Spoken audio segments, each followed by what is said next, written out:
दोस्तों नमस्कार, जय हिंद। एक बार काफ़ी समय बाद आपसे मुलाकात हो रही है और क्रांतिकारी अड्डे में एक बार फिर से आप सभी का स्वागत करते हैं। आज हमारे साथ चर्चा के लिए पवन हिंदुस्तानी जी हैं, जो कि एक सामाजिक कार्यकर्ता हैं।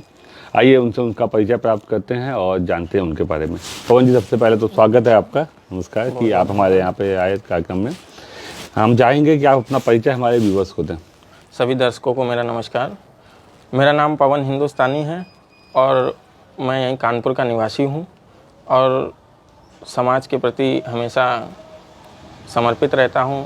और समाजवादी पार्टी से मुझे समाजवादी पार्टी का विधानसभा अध्यक्ष भी मनोनीत किया गया इतनी कम उम्र में। ये भी मैं सौभाग्य अपना समझता हूँ।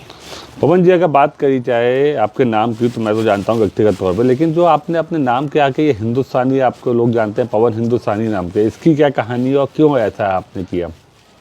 ये आपका अच्छा सवाल है। हिंदुस्तानी एक्चुअली मेरे पास जब भी मुझे लगता था कहीं पर कोई असहाय व्यक्ति है या किसी को मदद की ज़रूरत है या हमारे किसी साथी का फ़ोन आता था, तो आज आप भी देख रहे होंगे किस तरीके से समाज में जाति विशेष को लेकर के बहुत सी चर्चाएं हो जाती, कहीं धर्म को लेकर के विशेष चर्चाएं हो जाती।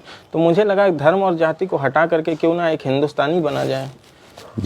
इसलिए मैं बचपन से मुझे देशभक्ति मूवी का बहुत शौक़ था, इसलिए मुझे लगा कि मेरा नाम हिंदुस्तानी होगा तो मुझे बहुत अच्छा लगेगा। तो मैंने 26 जनवरी 2015 को पहले मैंने सोचा कि अगर हिंदुस्तानी से किसी को प्रॉब्लम ना हो, कोई क्या सोचेगा, लेकिन मुझे धीरे धीरे पवन हिंदुस्तानी जब मैंने लिखा तो लोगों को अच्छा लगने लगा। उसके बाद से मेरा नाम पवन हिंदुस्तानी, लोग हिंदुस्तानी मुझे ज़्यादा जानते हैं, पवन नाम से कब जानते हैं। नहीं, बहुत अच्छी बात है। तो पवन जी, मैं जानना चाहूँगा कि मैं जितने भी युवा हमारे यहाँ आते हैं उनसे हमारा एक सवाल तो कॉमन रहता ही है कि क्योंकि युवाओं का एक अलग अपना टेस्ट है, अलग अपना नेचर है। इतनी कम उम्र में कहाँ से आपको प्रेरणा मिली कि हमें समाज के लिए कुछ करना है, सामाजिक हितों पे काम करना है? तो कैसे आपकी ये जर्नी स्टार्ट हुई? मुझे याद है जब पिताजी मुझे स्कूल छोड़ने जाया करते थे तो रास्ते में चींटियों को आटा खिलाया करते थे। तो मैंने कई बार पूछा कि ऐसा क्यों करते हैं, तो उन्होंने हमें बताया, पिताजी ने, कि एक चींटी को मारना आसान है लेकिन उसे बनाना आसान काम नहीं है, ना उसको बनाया जा सकता। फिर मेरे पिताजी कई असहाय लोगों की हमेशा मदद करते थे, तो मुझे ये चीज़ें अच्छी लगी। तो इसी तरीके से मैं भी इस लाइन में आया।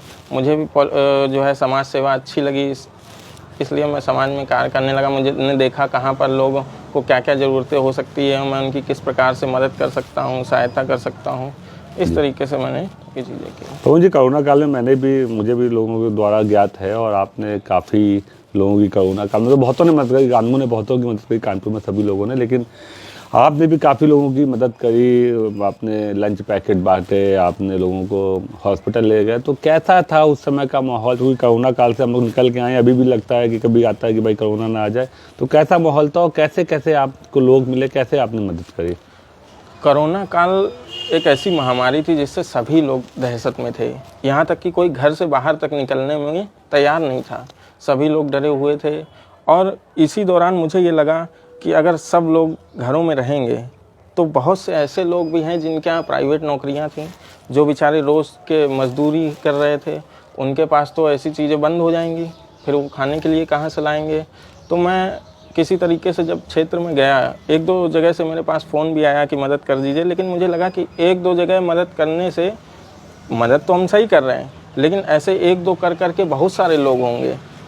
कई पॉलिटिकल पार्टीज अपने अपने तरीके से सहायता कर रही थी।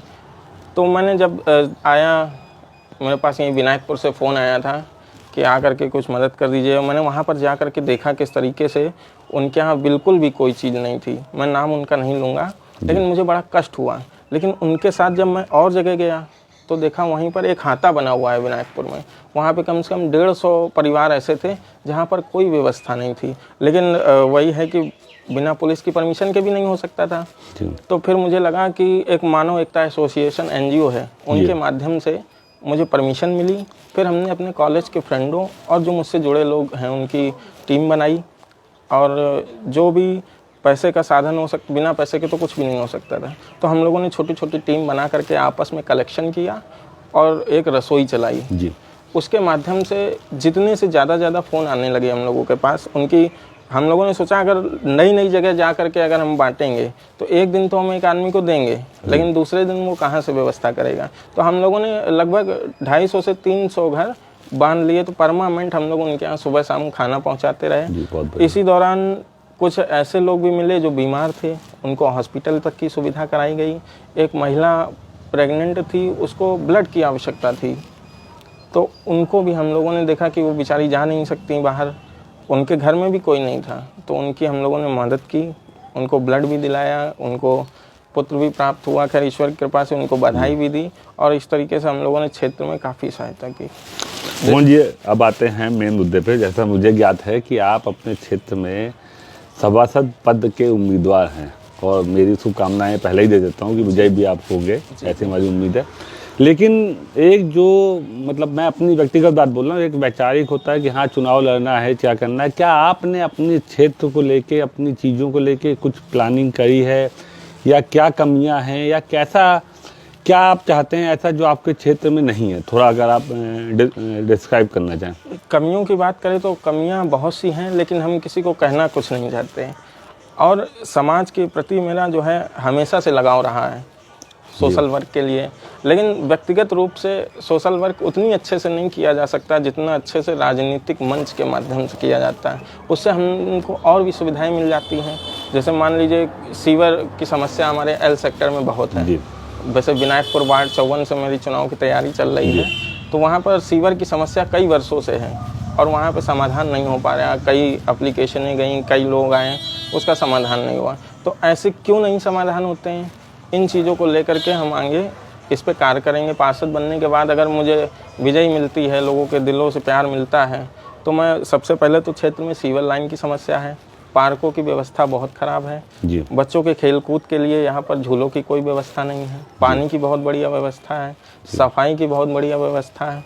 इन चीज़ों को मैं सही करने की कोशिश करूँगा पूरी। चलिए पवन जी, आप यहाँ पे आए, आपका बहुत बहुत धन्यवाद। अंत में हम चाहेंगे कि जो भी व्यूअर्स आपको देख रहे हैं, सुन रहे हैं, उनसे आप अगर कुछ भी कहना चाहें तो।